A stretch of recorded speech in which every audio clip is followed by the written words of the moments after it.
Hali gani mtazamaji wa SAUT TV? Karibu katika taarifa habari tuliokuandalia kwa siku ya leo.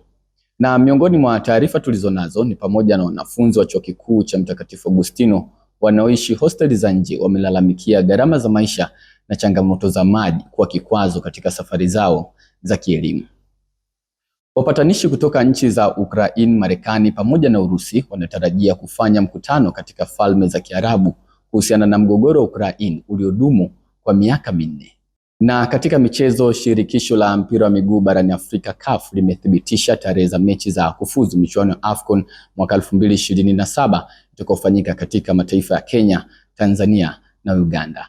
Kwa hayo na mengine mengi, ongozana nami Dolinson Edward nitakaye kusomea habari za kitaifa na kimataifa. Veronica Mbiatu atakusomea habari za biashara, na katika michezo tutakuwa naye Hawa Mbulula.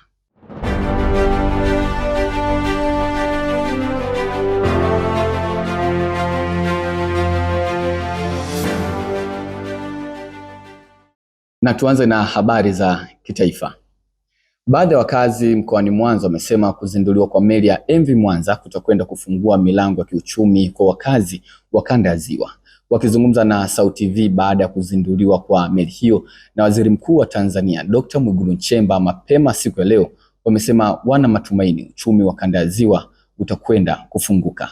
Dorcas Maximilian ana undani wa taarifa hiyo. Ikiwa ni safari ya miaka mitatu toka matengenezo ya meli kubwa ya kisasa kuanza nchini Tanzania, MV New Mwanza yametamatika kufuatia uzinduzi wake uliofanyika leo jijini Mwanza ndani ya Ziwa Victoria, ukiongozwa na Mheshimiwa Waziri Mkuu wa Jamhuri ya Muungano wa Tanzania Dr. Mwigulu Nchemba. Yamefanyika hivi leo. Nao wakazi wa Mwanza hawakukaa kimya, wakawa na machache ya kusema juu ya faida watakazozipata kuelekea uzinduzi huo uliofanyika leo. Kwa uzinduzi wa meli ya MV Mwanza, itakuwa ni rahisi sana kwa wakazi wa Mwanza, Kagera, Kenya pamoja na Uganda kufanya shughuli zao kwa urahisi, kwa sababu bado ile meli ni kubwa na inaweza kubeba mzigo mkubwa. Kwa hiyo itawezesha vizuri sana watu kufanya kazi zao, na pamoja kibiashara itakuwa imepanua kwa wigo mpana, yani kati ya Kenya, Uganda na Tanzania. Kwa upande wa safari za majini, kutokana na meli mpya ambayo imeingia hivi karibuni, safari za kutoka Mwanza kuelekea Bukoba na kutoka Bukoba kuelekea Mwanza zitakuwa katika ufanisi wa hali ya juu, na pia watu watakuwa wanapata mahitaji yao kwa haraka kutokana na meli hii yenye uwezo mkubwa na ufanisi mkubwa ambayo imeingia. Hivyo tunashukuru serikali ya awamu ya 6 kwa kutupatia hii meli na usafiri wetu utakuwa rahisi zaidi. Hayo ni maoni ya wakazi wa jiji la Mwanza kufuatia uzinduzi wa meli kubwa ya kisasa ndani ya Ziwa Victoria jijini Mwanza. Mimi ni Doris Maxi, SAUT TV. Ni taarifa yake Dorcas Maximilian. Tuendelee kusalia hapa jijini Mwanza. Baadhi ya wananchi katika wilaya Nyamagana, kata ya Luchelele mkoani Mwanza wametoa wito kwa mamlaka husika kutatua changamoto ya uchafuzi wa mazingira inayokumba baadhi ya maeneo katika kata hiyo. Wakazi wa mtaa wa Silivini, kata ya Luchelele, wilaya Nyamagana mkoani Mwanza wachoshwa na kukithiri kwa uchafuzi wa mazingira hasa katika maeneo ya biashara, na haya ndiyo maoni yao. Naweza nikasema kumekuwa na magonjwa ambayo yakiibuka kama kipindupindu kutokana na kwamba watu wanashindwa kufanya usafi, wanatupa baadhi ya takataka njiani, hivyo unapelekea kuleta uchafuzi wa mazingira na mlipuko wa magonjwa kama hapo. Nilikuwa naomba tu serikali ijaribu kutoa elimu kwa wanajamii kuhusu athari za uchafu na madhara yake, mfano magonjwa, pia kupelekea ukosefu wa uaminifu. Mfano mtu anauza chakula, asipoweka mazingira yake safi, watu watashindwa kumwamini kwa sababu inaweza ikapelekea magonjwa, akapoteza wateja. Pia uchafuzi wa mazingira humshusha mtu wazi. Unaweza mtu akawa anakuheshimu vizuri, lakini kwa sababu umeshindwa kutunza, umefanya kitu kimoja kibaya ambacho tunza mazingira ya kutunza. Unapoona kitu kimekaa sehemu ambayo sio sehemu yake, kwa sababu kila kitu kina mahali pake, matakataka yana sehemu zake za kuweka. Kwa kama utakapoona sehemu imekaa hapaeleweki, unaweza ukachukua ukajitolea tu ukasafisha. Unaweza usilipwe hapa, lakini pia inaweza kama msaada. Huwezi jua nani atapita hapo. Mfano ukakuta ganda la ndizi wewe ukalipita, mwingine akapita akadondoka akaumia, sasa ndugu yako au mtoto akachukua akala, gharama pia zinaongezeka. Kwanza tuna mabadiliko ya tabia ya nchi. Kama unavyojua sasa hivi mabadiliko ya tabia ya nchi yamekuwa ni mengi, jua linazidi kuwa kali, mvua kwa wingi. Hiyo inatokana na baadhi ya uchafu unaotokana kwenye viwanda, uchafu unaotokana kwenye ukusanyaji wa mataka kwa muda mrefu. Yote yanasababisha mabadiliko ya tabia ya nchi. Mfano hapa ukichukulia mtaa wa Silivini hapa, uchafu umekuwa mwingi wa kukithiri.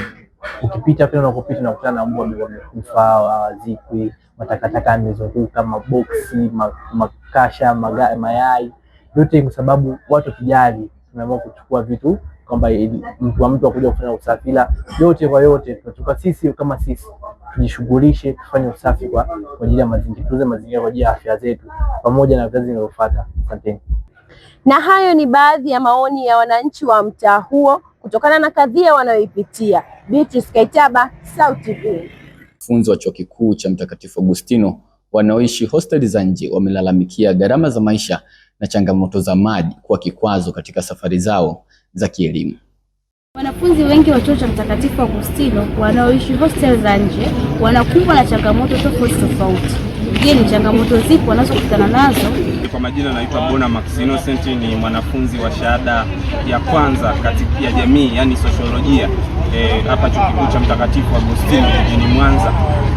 Kwa upande wangu nadhani kuna changamoto kubwa kwa wanafunzi ambao tunaishi off campus, maana yake nje ya chuo, kwenye hostel au makazi nje kabisa na chuo. Moja kati ya changamoto muhimu swala mazima ya ulinzi na usalama. Kule ni mtaani, ni tofauti kabisa na wanafunzi wanaoishi ndani ya chuo. Kwa hiyo kuna vibaka kama tunavyoelewa, majangili. Kwa hiyo hii ni moja kati ya sababu kubwa ambayo inasababisha kuleta changamoto kwetu sisi. Lakini tukumbuke kwa sasa hivi kuna kitu kikubwa au ndi kubwa la dada zetu. Swala la usalama kwao linakuwa changamoto ukizingatia hili ni jiji kubwa. Kwa majina naitwa Sara, mimi ni mwanafunzi wa mwaka wa kwanza. Mimi nakaa mtaa wa Malimbe.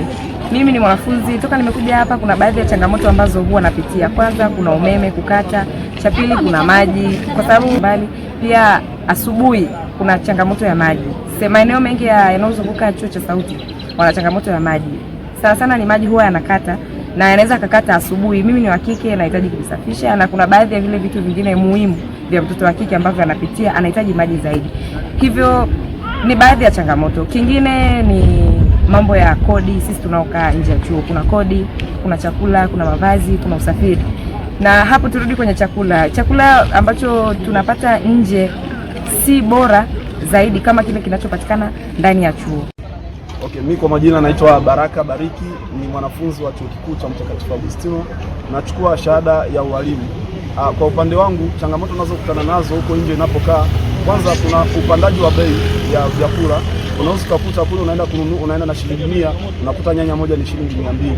Kwa kitu ambacho kinanipa wakati mgumu mimi, au nakuta na shida na njaa, wala ambao sababu ya upandaji wa vitu wa bei ya chakula nashindwa hata kupata mambo ya chakula. Lakini pia kitu kingine ambacho kinanipa shida, kuna upande wa kodi za nyumba. Muda ukifika wa kuja kuchukua kodi, mwenye nyumba anakuja anakuwa mkali, anapanda kwa juu. Kwa anapokuja anakuwa hewani, nakuta mimi huo muda sina hela, na mimi nakuta sometimes nasubiri gumu. Kwa hilo swala linanipa wakati mgumu mimi huko ninapokaaga. Lakini pia mbali na hapo, changamoto nyingine unakuta pale ninapokaa hostel, unakuta uchafu ni mwingi. Tunachanga 100 shilingi 200 kwa ajili ya mtu kuja kufanya usafi, lakini haji kwa wakati, jambo ambalo linaweza kutusababishia sisi magonjwa. Kwa hiyo changamoto ni kama hizo ambazo. Nikiripoti kutoka Chuo cha Mtakatifu Agustino, ni mimi Glory Shaka, SAUT.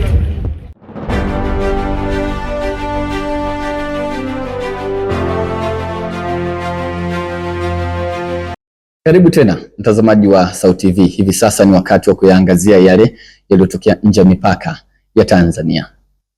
Wapatanishi kutoka nchi za Ukraine, Marekani pamoja na Urusi wanatarajia kufanya mkutano katika Falme za Kiarabu kuhusiana na mgogoro wa Ukraine uliodumu kwa miaka 4. Hatua hii ya kidiplomasia imekuja baada ya kufanyika kwa mazungumzo ya siri na ya kina yaliyodumu kwa zaidi ya saa 3 kati ya rais wa Urusi Vladimir Putin na wajumbe maalum wa Rais Trump, Witkoff na Girardi, na Gerard Kushner siku ya Alhamisi usiku. Maelezo zaidi kutoka kwa Kremlin yanaashiria kuwa mazungumzo hayo ya awali yalikuwa wazi na yenye kujenga. Ingawa Urusi imesisitiza msimamo wake wa suluhu ya kudumu itategemea utatuzi wa mzozo wa maeneo ya ardhi yanayozaniwa na kuanza jitihada hizi za meza za mazungumzo. Urusi imetangaza kuwa itaendeleza mashambulizi yake ya kijeshi uwanjani, ikidai kuwa majeshi yake bado yana nguvu ya kimkakati hadi hapo makubaliano rasmi yatakapofikiwa na pande zote kama sehemu ya muktadha wa mzozo huu. Juhudi za awali za kidiplomasia zinaongozwa na Marekani zimeshindwa kusitisha vita hivi miaka kutokana na madai ya Moscow kuitaka Ukraine kusalimisha mikoa ambayo imenyakuliwa kijeshi. Kwa sasa Urusi inakalia takriban 20%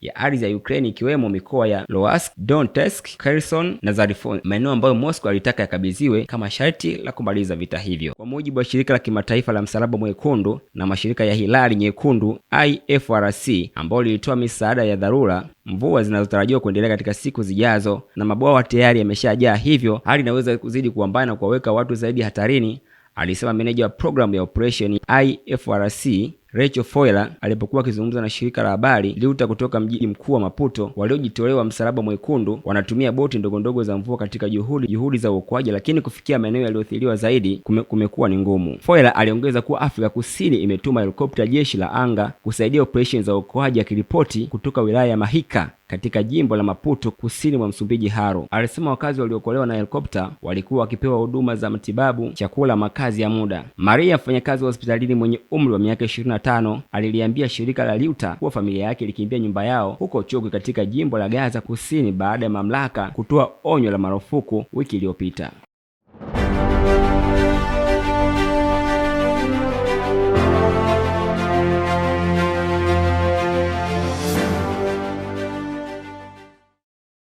Karibu mtazamaji wa SAUT TV, na sasa ni habari za biashara. Jina langu ni Veronica Mdiatu.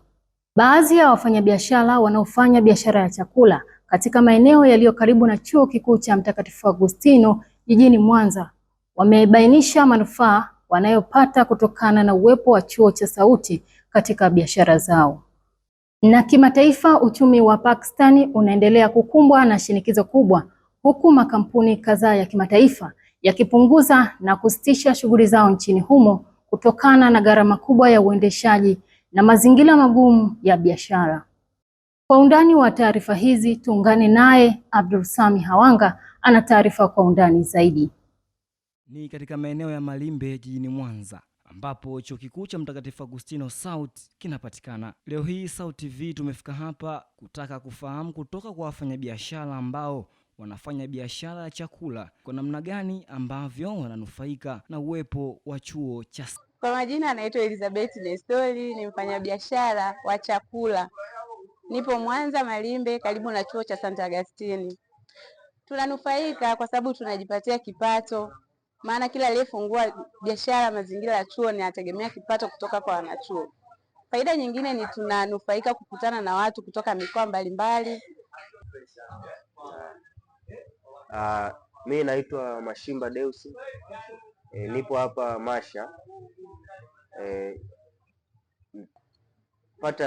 Napata riziki kwa haraka kwa sababu ya idadi kubwa. Unajua population kubwa, wateja wangu ni wanafunzi. Unaona? Kwa hiyo pia napokuwa kwenye kipindi ambacho chuo kimefungwa, hata idadi ya uandaaji wa chakula tunapunguza ile ratio kwa asilimia kubwa, kwa sababu wateja wangu wengi wanakuwa hawapo. Umeona? Kwa hiyo niseme tu faida ya ni kiuchumi kwangu ni wateja ambao wanawapata kupitia chuo. Mimi Esther Dennis, mfanyabiashara wa Malimbe. Nafanya biashara yangu karibu na eneo la chuo. Ni biashara yangu ninayojitegemea mwenyewe, biashara binafsi. Kwa kweli kulingana na toka nimeanza biashara yangu karibu na chuo cha SAUT mpaka leo hii nimepata faida nyingi sana. Faida ya pili, nimejenga kupitia biashara hii. Kwa hiyo nimepata faida nyingi sana ambazo najivunia kuwa karibu na chuo. Na katika habari za biashara kimataifa, Nchi ya Pakistani imekuwa ikitegemea mikopo ya IMF mara kwa mara kutokana na matatizo ya muda mrefu wa malipo na ukusanyaji mdogo wa kodi. Mpango wa sasa wa miezi 37 umehusisha sera kali za fedha, kupandishwa kwa bei ya umeme, hali iliongeza gharama za uzalishaji hasa kwa viwanda vinavyotumia nishati kwa wingi. Makundi ya wafanyabiashara yameripoti kufungwa kwa viwanda vidogo na vya kati katika baadhi ya maeneo ya uzalishaji, huku yakilaumu ushuru mkubwa, gharama za mikopo na utekelezaji usiotabirika wa sera. Sekta ya nguo, ambayo ni mhimili wa mauzo ya nje, imetajwa kuwa miongoni mwa sekta zilizoathirika zaidi, hali iliyochangia kupungua kwa ajira na mapato ya kaya. Kwa upande wa makampuni ya kimataifa, Caring ilitangaza kusitisha huduma zake za usafiri nchini Pakistani mwaka 2025, ikitaja changamoto za kiuchumi na ukosefu wa mtaji. Kampuni ya Gillette Pakistani nayo ilianza mchakato wa kujiondoa sokoni baada ya kampuni mama ya Procter & Gamble kusitisha shughuli zake za moja kwa moja nchini humo. Aidha, makampuni ya nishati kama Shell na Total Energy yameuza na kupunguza hisa zao katika kampuni za Pakistani, hatua zinazopunguza uwepo wa mitaji ya kigeni katika sekta muhimu za uchumi. Wachambuzi wanaonya kuwa licha ya dalili za utulivu wa kifedha, mustakabali wa viwanda na ajira utaendelea kuwa mashakani iwapo mazingira ya biashara. Abdul Sami Hawanga, SAUT TV. Mtazamaji, ni mwisho wa taarifa za biashara tulizokuandalia kwa siku ya leo. Tupate mapumziko mafupi, tukirejea ni habari za michezo na Hawa Mbulula. Endelea kutazama SAUT TV habari. Ni mimi Veronica Mdiatu.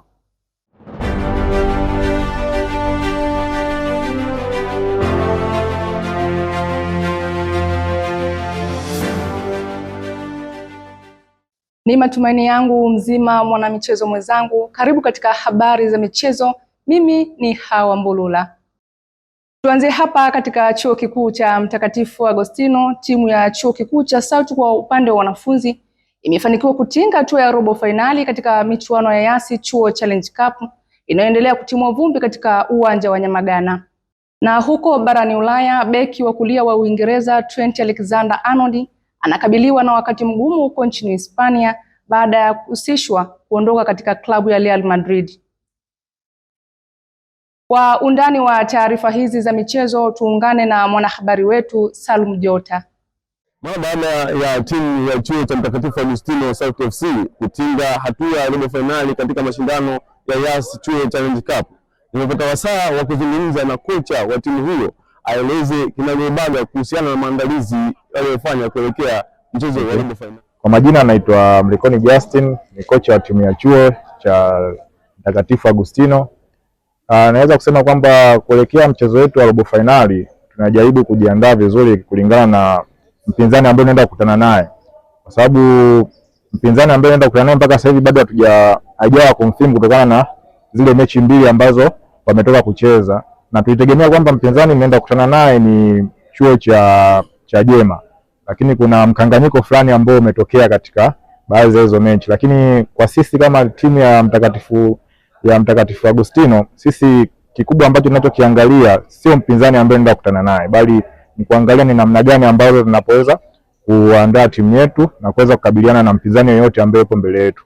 Kwa upande wake, waziri wa zamani ya kimichezo wa Chuo cha Mtakatifu Agustino ameeleza malengo na matarajio aliyofanya kuelekea mchezo wa robo finali. Katika mashindano haya kuelekea mbeleni, tumejipanga na kama viongozi na pamoja na benchi la ufundi tumejipanga na kujizatiti kufanikiwa, kuhakikisha tunafanikiwa kuchukua haya mashindano.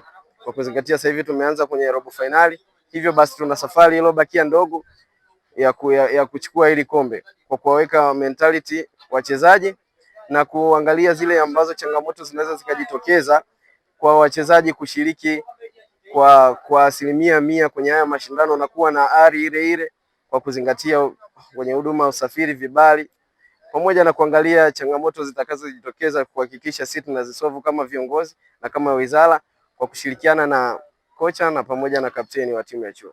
Nikiripoti kutoka Chuo cha Mtakatifu Agustino cha kampasi ya Mwanza, mimi ni Salum Jota wa SAUT TV. Katika nchi ya Tanzania, viwanja vikuu vitakavyotumika ni Benjamin Mkapa na New Amani Complex, ambavyo vinaendelea na marekebisho ili kufikia viwango vya shirikisho la soka Afrika CAF. Nchini Kenya, viwanja vya Moi International Sports Center, Kasarani na Nyayo National Stadium vitatumika, huku Talanta Stadium ikiendelea kujengwa kwa lengo la kuongeza vivuto vya mechi za kimataifa. Uganda nayo imepanga kutumia Nelson Mandela National Stadium maarufu kama Nombole, ambayo inaendelea kufanyiwa ukarabati mkubwa ili kukidhi mahitaji ya mashindano ya viwango vya juu.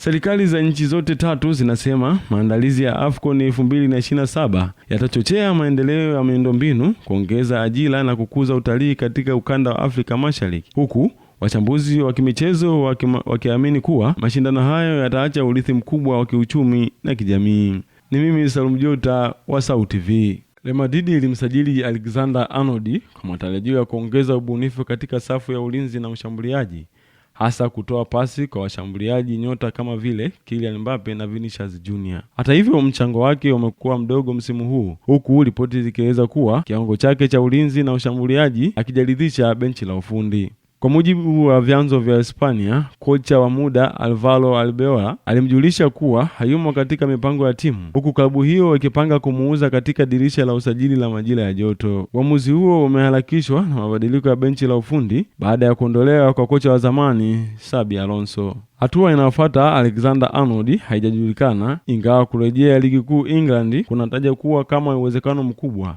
huku Liverpool ikitajwa miongoni mwa klabu zinazomfuatilia. Wachambuzi wanasema anahitaji mazingira yenye shinikizo dogo ili kurejesha kiwango chake, huku kukosa muda wa kucheza kukihatarisha nafasi yake katika kikosi cha England kuelekea kombe la dunia 2026 chini ya kocha Thomas Tuchel. Asante sana Salum Jota kwa taarifa hizo za michezo. Hadi kufikia hapo sina la ziada katika michezo kwa siku ya leo. Mimi ni Hawa Mbulula, na sasa nikirudisha kijiti hichi kwake Dolmson Edward kwa kuhitimisha habari kwa siku ya leo. Pamoja na wanafunzi wa chuo kikuu cha Mtakatifu Agustino wanaoishi hosteli za nje wamelalamikia gharama za maisha na changamoto za maji kuwa kikwazo katika safari zao za kielimu. Wapatanishi kutoka nchi za Ukraine, Marekani pamoja na Urusi wanatarajia kufanya mkutano katika Falme za Kiarabu kuhusiana na mgogoro wa Ukraine uliodumu kwa miaka minne. Na katika michezo, shirikisho la mpira wa miguu barani Afrika CAF limethibitisha tarehe za mechi za kufuzu michuano ya AFCON mwaka 2027 itakayofanyika katika mataifa ya Kenya, Tanzania na Uganda. Kufikia hapo sina la ziada. Kwa niaba wote walioshiriki kuandaa taarifa hii ya habari, jina langu ni Dolmson Edward, nikutakie utazamaji mwema wa vipindi vingine kutoka hapa SAUT TV. Uwe na usiku mwema.